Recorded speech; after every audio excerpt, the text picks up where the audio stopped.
That's one first এবারটা girl. কই আয় এবার দেখছো শুনছো এসএসসি পরীক্ষার হলে বলে জম্মের মতো স্যারেরা গার্ড দিতে আছে আল্লাহ গো মুই যে কি করবো মুই কেবলমাত্র বইটারে 10 বার রিভিশন দিছি এখন পরীক্ষার আগে আরো যদি 20-30 বার রিভিশন না দিতে পারি তাহলে যে মুই পরীক্ষার হলে কি করবো আল্লাহ মুই তো মনে ফেলই করবো মোর দ্বারা আর এবার পাস হইবে না Medium তো দম দেখলে student. আমার গাফির তো জ্বলে যায় পড়তে পড়ে রেখে এ প্লাস পাওয়ার মোর মায় তোর দেখা দেই হাড়ার দিন বই পড়ায় এদিক দিয়ে ওই দিক দিয়ে প্রাইভেট দেখলে গা জ্বলে যায় দেখ পড়তে পড়তে বই এখানে সাদা হইলে সেই পর মায় কয় কি পড়ো এই হনতে পারে ক মুই কি যে হরম আল্লাহ মোর একটু পাস করাই দিও পরীক্ষার আগে আল্লাহ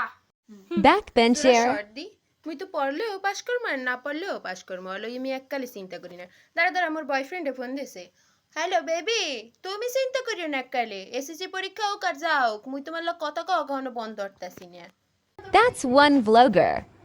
এ তুই কি করলি করতেছি মানে মুই পড়াশোনা করতেছি এবছর পরীক্ষার হলে যে পরিমাণ গার্ড দিতে আছে মুই কিছু আরো বেশি দিবে আর তুই কি শুরু করছিস ভিডিও হলি কেমন ভিডিও করি মানে এতে কি হইবে এগুলো বাদ দে এ বুঝছিস বাদ দিল করলি কে এক করলে জানিস তা হাকামে ওর ভাই এসএসসি পরীক্ষার সময় মুই কাউলো গাইস স্যারদের দেখাবো ম্যাডামদের দেখাবো আর তুই ওটা শুরু করে দে একই ভাইরাল ভিডিও গুলো নাই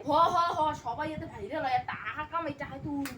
তাহলে মোরেও লইস কিন্তু মুই কিন্তু সামনের বেঞ্চে থাকলেও কম hello hello guys like and subscribe please হ আবু দেখাস কিন্তু এই সুতা